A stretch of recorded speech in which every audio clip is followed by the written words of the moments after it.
Ángelo, señor Ángelo. Pero hay empaque. Sí, ¿verdad? Sí. Eso solo para poder papel. Si ustedes tienen un vaso y la sangre Mira. ejerce una fuerza sobre las paredes del vaso, eso viene a ser presión arterial. ¿Ya? Hay una presión arterial y hay una presión venosa, indudablemente. Ya han visto que la presión venosa es baja, la presión en la arteria cava es 0. En cambio, la presión en la arteria pulmonar han visto que es 25/10 y la arterial 120/80. Entonces lo que vamos a ver ahora es presión arterial. Cuando aumenta la presión arterial es la muerte silenciosa.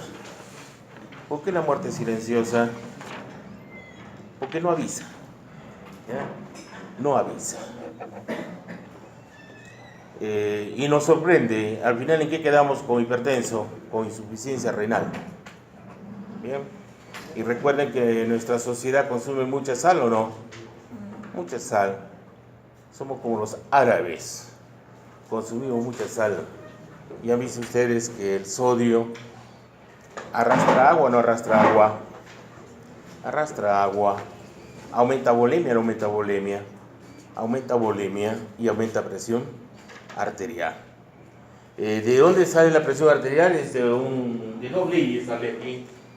La ley de Frank Starling, gasto cardíaco por la resistencia periférica total, que es la ley de Poix-Saville. ¿A qué es igual el gasto cardíaco? El gasto cardíaco es igual a volumen sistólico, que ya ustedes saben cuánto es, y la frecuencia cardíaca. ¿Quién da el volumen sistólico? Los ventrículos. ¿Y quién regula la frecuencia cardíaca? El nodo sinusal con doble inervación, simpático y parasimpático. Esto se le conoce como gasto cardíaco o volumen minuto cardíaco o débito cardíaco y es alrededor de 5 litros por minuto. ¿De dónde sale 5 litros por minuto? 70 por 70. 4.900 ml. Que resumido nos da 5 litros por minuto. Y la resistencia periférica total en la ley de Poix-Saville es igual a 8 por N por L entre pi a la cuarta potencia del radio. Si bien es cierto, es necesario conocer la viscosidad, la longitud del vaso, el pi, pero el factor determinante aquí, ¿quién es? El radio. Si yo disminuyo el radio, como está divisor, quiere decir que la resistencia aumenta y la presión arterial aumenta. Entonces, toda sustancia vasoconstrictora que va a incrementar la presión arterial. Toda sustancia vasodilatadora lo que va a producir es aumento del radio, disminución de la resistencia y disminución de la presión arterial. Ejemplos. A ver, un ejemplo de una sustancia vasoconstrictora que conocen ustedes. Tromboxano. Ya está, tromboxano A2, muy bien. ¿De dónde venía el tromboxano A2? De las prostaglandinas. ¿Y de dónde venían las prostaglandinas? Del ácido araquidónico. ¿Y de dónde venía el ácido araquidónico? De los fosfolípidos de membrana. ¿Ya? Fosfolípidos de membrana. Uno de los potentes vasoconstrictores viene a ser el tromboxano A2. No es el único. Aquí también tenemos la serotonina, la 5-HT. ¿Cómo se llama la 5-HT? La 5-hidroxitriptamina, que viene a ser la serotonina. Además tenemos la endotelina, también es vasoconstrictora. ¿Y más es vasoconstrictor? La norepinefrina. Esto es importante. Recuerden que en el sistema simpático tenemos catecolaminas, adrenalina, noradrenalina, dopamina. Pero todo depende en qué receptor actúe. Si es receptor alfa, vasoconstrictor. Si es receptor beta, vasodilatador. De tal manera que la noradrenalina tiene más afinidad por el receptor alfa. En cambio, la epinefrina, esta es endotelina por si acaso, la epinefrina tiene más afinidad por el receptor beta. Entonces, si yo actúo por el beta, ¿quién está actuando? La epinefrina o adrenalina. ¿Y qué provoca? Vasodilatación. Pero si actúo sobre el receptor alfa, estoy involucrado con la norepinefrina, y lo que va a producir es una vasoconstricción.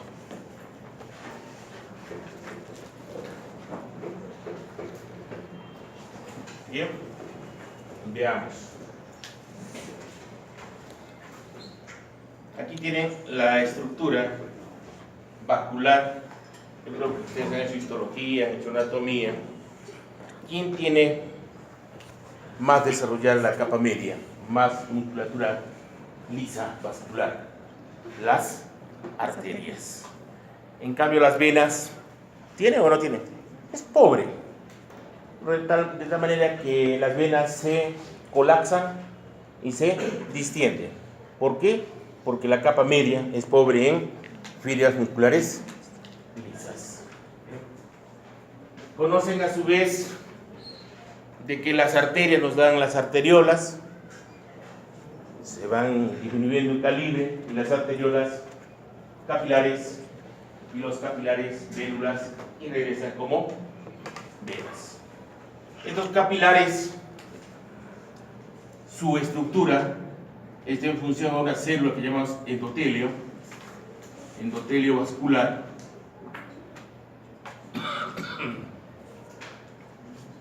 Si yo les digo, ¿cuál es el órgano que contiene la sangre, que participa en el intercambio gaseoso, que participa en el intercambio de nutrientes, tiene función de hemostasia, tiene función inmune, y es el nuevo órgano? ¿Cuál es el nuevo órgano de nuestro cuerpo? Que está asociado a todas las enfermedades, que pesa 2 kilos, que tiene una área transversal de 1500 a 4000 centímetros cuadrados, tiene una área de superficie de 7000 metros cuadrados. ¿Quién es ese órgano? ¿Cuál creen ustedes saber? Les coloco acá testículo, cerebro, hígado, endotelio, faltan datos. El endotelio es el nuevo órgano. Si hablan, por ejemplo, de presión, hipertensión, ¿con qué está asociado? Endotelio. Hemorragias, endotelio. Trombosis, endotelio. Cáncer, endotelio. Todo está asociado ¿con quién? Con el endotelio. Entonces recuerden ustedes que a través de estas células se hace el intercambio de gases. ¿En dónde? A través de los capilares. ¿Dónde no hay capilares? Por ejemplo, no tenemos capilarización en hígado, vaso, médula ósea. Son los 3 tejidos que no hay capilarización. Y es pregunta del examen. En cambio, todos los otros sí hay capilarización. En hígado, ¿qué tenemos? Sinusoides. En vaso, sinusoides. En médula ósea, pero no hay capilarización. ¿Bien? ¿A través de dónde se establece el intercambio? A través de poros, a través de fenestras y a través de las sonulocludes. Y esta es nuestra venita. Este nos da la resistencia y este nos da ¿qué? La capacitancia. Y recuerden que la precava tiene presión 0. ¿Cómo retorna la sangre? si la presión es cero? ¿Cómo retorna la sangre? ¿En base a qué? En base a válvulas, 1, y bomba muscular. ¿Quién es la bomba muscular? Los músculos. ¿Quién tiene mayor riesgo a tener venas varicosas? ¿El hombre o la mujer? La mujer. Por eso que a la mujer se le recomienda que utilice medias elásticas para que favorezca el funcionamiento de los músculos o que favorezca el funcionamiento de las válvulas, o ambas. Las válvulas nos dan flujo bidireccional, unidireccional. ¿Ven esta válvula acá? El flujo va a ser unidireccional. Y en base a válvulas venosas y bomba muscular, que es la contracción de los músculos, favorece el retorno venoso. Y tenemos visa frontis, visa tergo.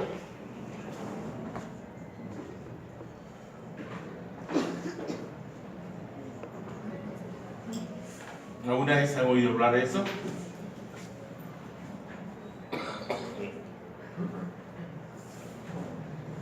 ¿Qué es visa tergo? Nunca han oído hablar.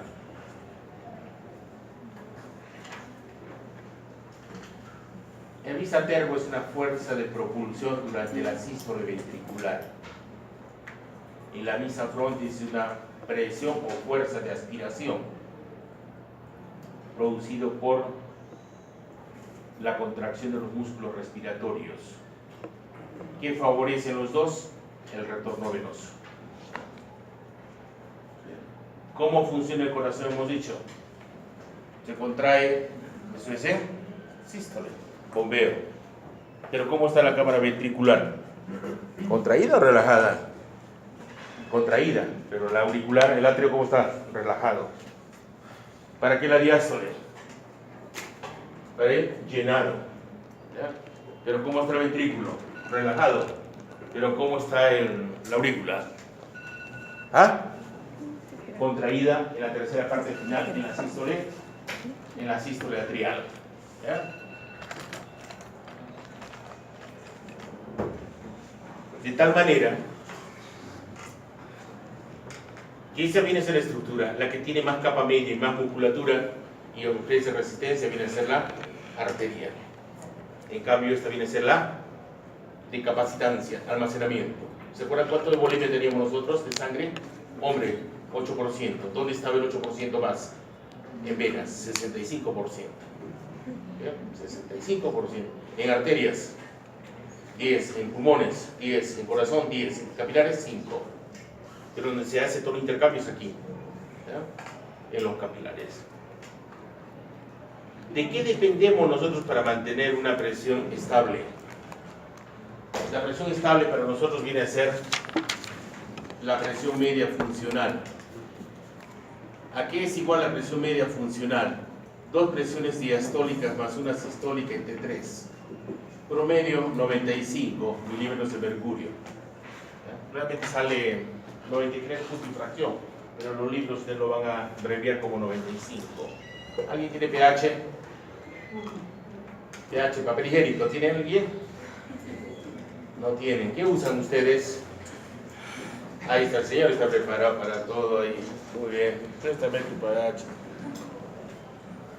Ah, tú te has traído todo el papel higiénico del baño, creo. Gracias, señor.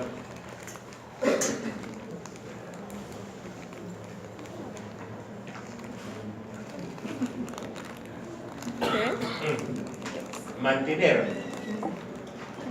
una presión media funcional es de vital importancia. Esa presión media funcional debe estar entre los 70 y los 110 milímetros de mercurio. Las otras, las sistólicas y diastólicas, son referenciales. No nos da un diagnóstico. En cambio, calcular la presión media funcional me puede predecir cuándo tengo una respuesta isquémica, cuándo voy a llegar a injuria y cuándo se necrosa el tejido. Hay 3 órganos de vital importancia en nuestro cuerpo que debemos mantener nuestra presión, independiente de lo que corresponde a la presión arterial. Semánticamente parece que es una incongruencia, pero así funciona. Esto viene a ser cerebro, riñón, corazón, y el sistema coronario. ¿Qué pasa, por ejemplo, si la presión media funcional al cerebro es menos de 70? ¿Qué cabría esperar? Una respuesta isquémica, injuria e infarto cerebral. Igual en el riñón, igual en el sistema coronario. Por ejemplo, ¿cómo mantenemos eso? A través de controles neurológicos. Uno viene a ser vasoconstrictores, nervios simpáticos, pero que actúe ¿quién? ¿La noradrenalina o la adrenalina? La noradrenalina, porque sería vasoconstrictor. Si actúa la adrenalina, ¿qué sería? Vasodilatador. Vasodilatadores, el principal es el óxido nítrico, pero no es el único. Aquí faltaría el PGI2. ¿Quién viene a ser PGI2? La prostaciclina, que también es vasodilatador y antiagregante plaquetario. Otro mecanismo viene a ser el control hormonal. El control hormonal, por si acaso este es norepinefrina. El control hormonal tiene vasoconstrictores. La norepinefrina, la angiotensina 2, que ya ustedes la conocen. ¿De dónde viene la angiotensina 2? ¿Se acuerdan? De la angiotensina 1. ¿Y cuándo se convertía la angiotensina 1 a 2? Cuando había EK, enzima conversora de la angiotensina. ¿Y de dónde venía la angiotensina 1? Del angiotensinógeno. ¿Quién producía el angiotensinógeno? El hígado. ¿Y en qué condición se convertía en angiotensina 1? 1. Cuando baja la presión, aumenta la renina a nivel renal. Otra condición, la baja de volumen. Volemia, aumenta también renina. Y otras condiciones, ¿cuál era? ACTH, la hiponatremia, bajaba sodio, tenía que retener sodio. Entonces una forma de retener sodio es con angiotensina 2. La hipercalemia y acidosis, también se libera la renina. Son varias condiciones. Vasopresina, ya ustedes saben quién es la vasopresina, o también se llama llamada péptido, ¿cómo se llama? La ADH o ABP es lo mismo, o vasopresina. ¿Qué era la ABP? ¿Se acuerdan? La arginina vasopresina. ¿En qué condiciones se libera? No se acuerdan ya. Pregunta del primer examen. ¿Se acuerdan cuál es el principal estímulo para liberar ABP? Era osmolaridad. La osmolaridad va a estimular la liberación de ABP. ¿Qué más? El estímulo simpático. Y lo inhibe la relajación de los músculos atriales. Vasodilatadores, la epinefrina y el tema de los natriuréticos auriculares. ¿Cuántos natriuréticos auriculares conocían? ¿Se acuerdan? Eran 4. El A, ¿dónde se encontraban? El B, el C y el U. ¿Cuáles eran estos? Péptidos natriuréticos auriculares. El A, ¿dónde se encontraba? En aurículas. El B, ventrículos. El C, endotelio e hipotálamo. Y el U, la urodilatina, se encontraba en riñón. Y son vasodilatadores, son contrarios a estos. Y controles locales, eso sí es importante, los controles locales, porque es una autorregulación. Y uno de los mecanismos que se han descrito viene a ser la respuesta miógena. Teoría miogénica.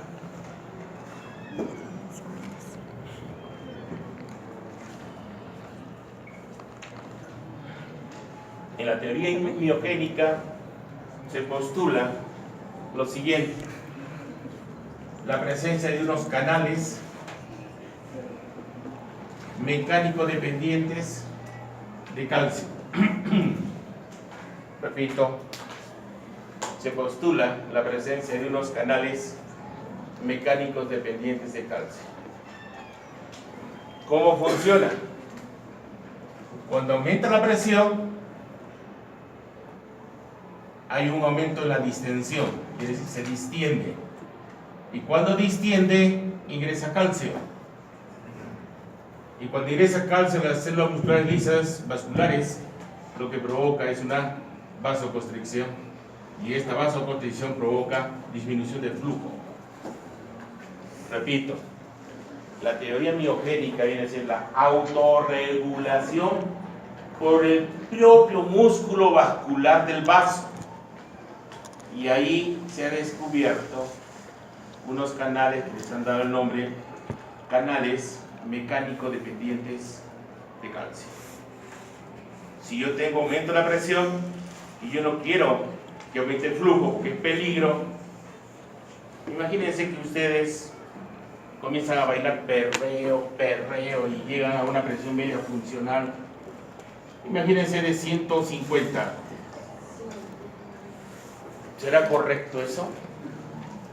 Si la presión del cerebro no debe estar por encima de 110, ¿qué pasaría? ¿Habría colapso o no habría colapso? Sí. Por eso esto es importante y se lo voy a preguntar. ¿Qué representa la presión media funcional? La presión media funcional me representa la presión de perfusión. ¿Ya? Y debemos mantener constante la presión en 3 órganos. ¿Cuáles son los 3 órganos? Cerebro, riñón y sistema coronario del corazón. Debe estar entre ¿cuánto? 70 y 110. Yo no puedo llegar a 150, sufro colapso. ¿Qué pasa si llego a menos de 70? Imagínense, 69, 65. Respuesta isquémica. Y me muero también. ¿Cómo descubren esto? Fue algo maravilloso. Eso lo han descubierto hace 6 años recién. En los textos no está ese canal mecánico dependiente. Ni Gano, ni Gaito, ni Rack, ninguno dice. Pero es necesario que comiencen a revisar. ¿Qué pasa a lo contrario? Que baje la presión arterial, disminuye la distensión, pero ¿cómo me aseguro mantener el flujo? Disminuyo el calcio que ingrese a un clorizo vascular, me produzco vasodilatación y en vasodilatación aumento flujo. De esa manera estoy regulando mi tono vascular a través de la teoría miogénica. Pero hay otra teoría que ya está asociada a vasodilatación. Esto se llama respuesta isquémica vascular. ¿Cuándo yo tengo esa respuesta isquémica vascular? Primero, cuando bajo el oxígeno, hipoxemia. Cuando aumento el CO2, hipercapnia. Y cuando el pH baja, acidosis. Y si quiero, le puedo decir acá, aumento de potasio. Listo, lo estoy adornando tan solo. Hipoxemia. ¿Cuánto es el oxígeno en sangre arterial? 100. Eso ya lo conocen ustedes, 100. ¿Cuál es el CO2 en sangre arterial? 40. En vena, 46. A uno libro dice 47, no se dan problema. pH. ¿Cuál es el pH normal en sangre arterial? 7,4. ¿Qué pasa si llego a 7,35? Acidosis.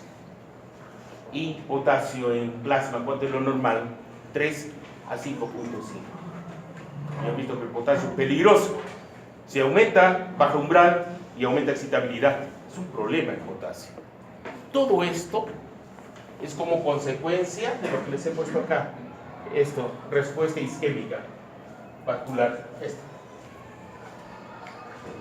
Problema, es la teoría metabólica. Inmediatamente yo tengo que solucionar el problema. Si hay disminución de oxígeno, tengo que estimular sensores de oxígeno. ¿Y dónde están los sensores de oxígeno? En el callado aórtico, callado carotidio. ¿Dónde están los sensores de CO2? En el bulbo raquídeo. ¿Cómo se llama? Mitchell, Slaschke y Loschke. ¿Alguna vez les hablé de esos o no? Bueno, sensores de CO2. Mitchell, Slaschke y Loschke. Son sensores de CO2. Y la concentración de hidrógenos tengo que solucionarlo, regulando metabolismo y respiración. Y los hidrógenos, ya ustedes saben, cuando aumenta el potasio afuera, cuando hay condiciones de estrés celular metabólico. Normalmente el potasio debe secuestrarse ¿por quién? Por la insulina, por aldosterona, ¿se acuerdan? Y por las catecolaminas. Pero cuando hay hipoxemia sale, cuando hay aumento de la osmolaridad sale, cuando hay ejercicio extenuante sale, cuando hay acidosis sale. Son condiciones extremas. Bien. Ahora, no son los únicos que van a producir vasodilatación. El aumento de la osmolaridad me produce vasodilatación local. La adenosina es un potente vasodilatador. Bradicinina. Aquí está el ROS. ¿Se acuerdan quién era el ROS? Sustancias liberadas en la lesión celular. Ahí está el oxígeno singulete, el oxígeno reactivo, el peroxihidrógeno, los oxidrilos y los peroxinitritos. Y el óxido nítrico. Eso lo libera el endotelio. Entonces, como pueden ver, ¿es complejo la autorregulación o no? Sí. Y debe ser así. ¿Para qué? Para mantener una adecuada perfusión. Si no se considera una adecuada perfusión, ¿qué pasa con el órgano? Ahí se muere. Un paciente con insuficiencia renal, ¿qué pasa con su riñoncito? Se muere cuando baja su presión media funcional renal. ¿A cuánto? A menos de 65. Bien. Pasamos. ¿Hay alguna pregunta sobre eso? Todo lo de presión está ahí. Si lo manejan, van a probar. Si no lo manejan, tienen que repetirlo unas 10 veces. Si no lo aprenden, 20 o si no, 100. La idea es que capten y apliquen. No es fisiología, no es memoria. Es interpretar, analizar, contrastar, sintetizar. Yo no les voy a decir, por ejemplo, en control neural, ¿cuál es el sistema vasodilatador? Entonces yo tengo que establecer una asociación. ¿Cómo se da la regulación a corto, a largo plazo? Vamos. Bomba vascular. Nuestra bomba vascular de resistencia en nuestras arterias por la sístole ventricular. Pero hay una fuerza que acá propulsiona a la sangre, y esa fuerza, hay una fuerza residual, ¿cómo lo llamé? Bis atergo, que favorece ¿qué? El retorno venoso. Recuerden que las venas, la cava es cero. ¿Y cómo regresa la sangre al corazón? En base a dos sistemas: el sistema de las válvulas y el sistema de la bomba muscular. ¿Quién es la bomba muscular? Los músculos. ¿Ya? la contracción de los músculos. Pero se favorece por dos mecanismos que he dado hace mucho tiempo inclusive. El bisatergo, que viene a ser una fuerza residual de propulsión cuando el ventrículo se contrae y ejerce y favorece en parte el retorno venoso. Y cuando nosotros ventilamos, hay músculos inspiratorios que favorecen una presión de aspiración, que favorece también el retorno venoso. Pero los dos principales, ¿quiénes son? Las válvulas y los músculos. ¿Toda mujer debería utilizar medias elásticas? Sí. ¿Para qué? Para que retorne mejor la sangre. ¿Qué pasa con el retorno de las mujeres? Producto de los estrógenos, tienen venas varicosas porque tienen mal retorno venoso. ¿Tienes tu estrógeno, señor, o no tienes estrógenos? Sí, si no serías seco como un reptil. ¿Tú tienes testosterona, señorita, o no? Igual, todo es balance. Pero los estrógenos, ¿qué hacen? Impiden un buen retorno venoso y una menor precarga. Ese es el problema de las mujeres. Entonces, toda mujer debe llegar a su casa y sus piernas hacia arriba. Lo ponen el esposo ahí y ya ponte espalda. Puedes descansar. Favorece el retorno venoso. ¿Bien? Eso por efecto de la gravedad.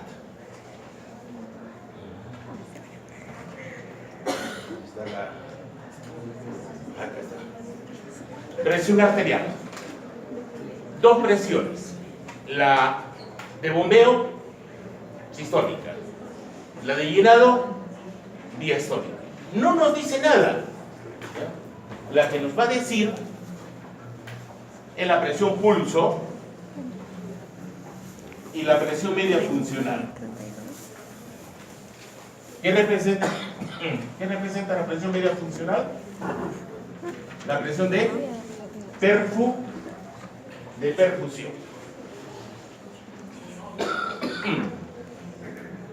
Salen dos leyes. Gasto cardíaco, que es igual volumen sistólico, frecuencia cardíaca. ¿Qué viene a ser la precarga? Ahí veo precarga. ¿Qué es precarga?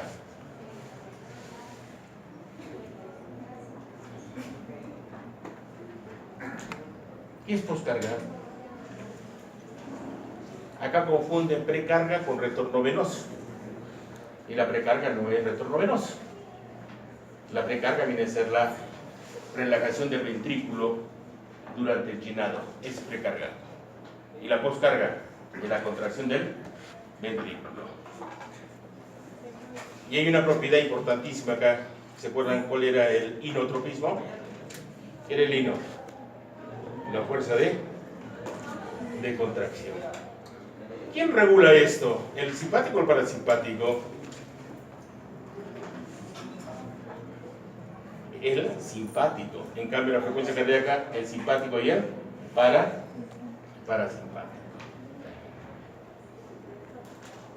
Esta es la ecuación de Paul-Isabel.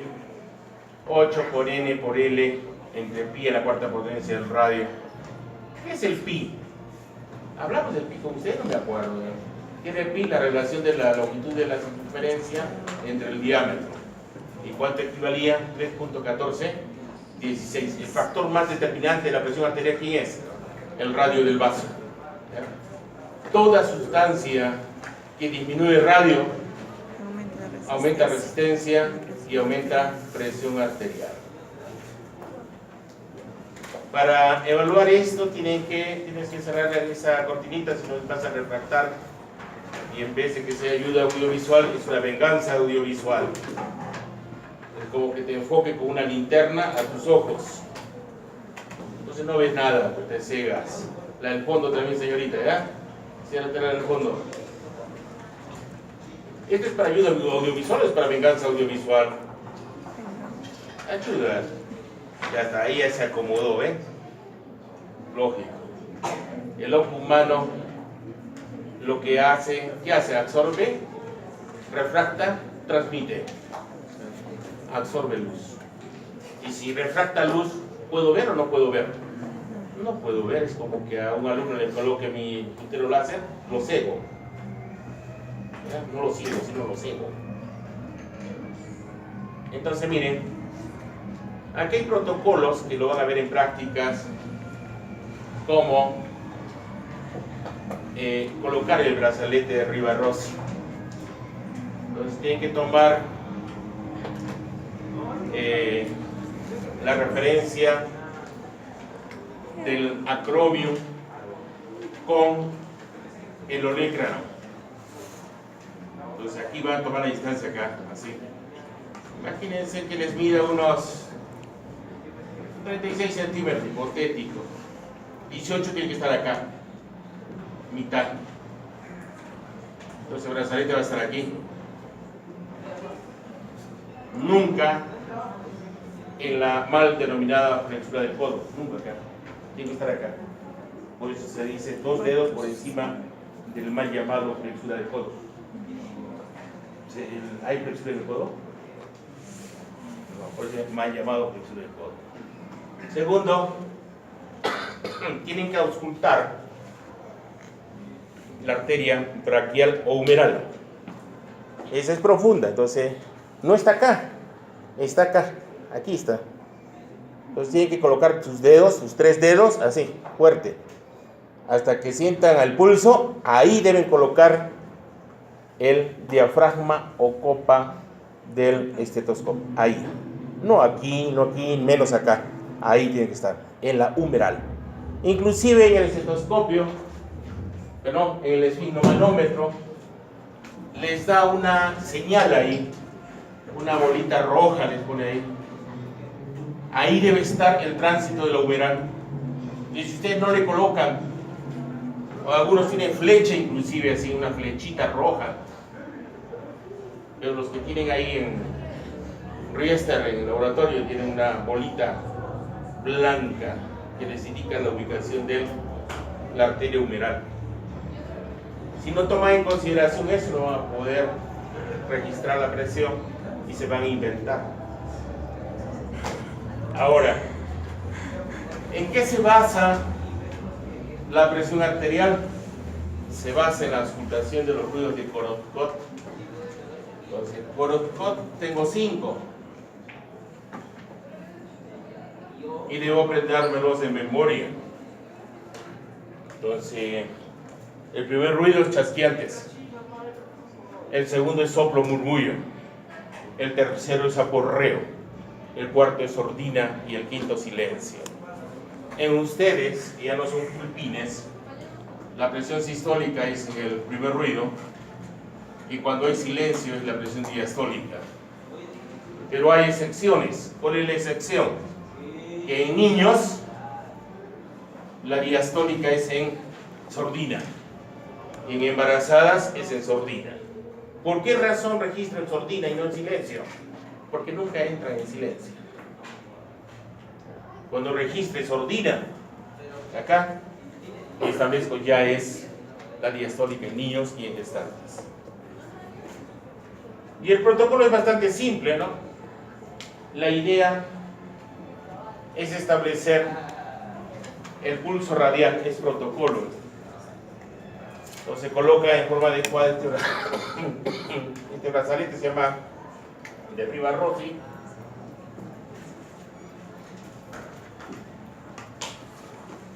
Lo van a insuflar hasta que no sientan pulso radial. Insuflan. Imagínense que desaparece en 110. Entonces usted le suma más 30, 140. No todos los llevo a 180. Imagínense que tengo una mujer, un hombre o cualquiera que tenga hipertensión arterial y no desaparece el pulso en 180. ¿Qué debo hacer? Desaparece en 190. Le sumo 30 a 220. Pero en la señorita desapareció en 100. ¿Por qué usted la llevo hasta 180? ¿Cuánto lo llevo? A 130. ¿Ya? Entonces, este valor es importante. Tengo que establecer el pulso. Estableciendo el pulso, le sumo 30 y de ahí bajo la presión por segundo, 2 milímetros por segundo. Y de ahí van a aparecer unos ruidos. ¿Sí? Unos ruidos.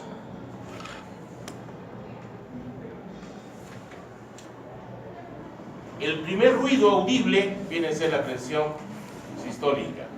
Y cuando desaparece viene a ser la diastólica. Es lo normal. Pero antes de que desaparezca hay unas sordinas. ¿Ya? Son ruidos atenuados. Y ahí lo registro para niños.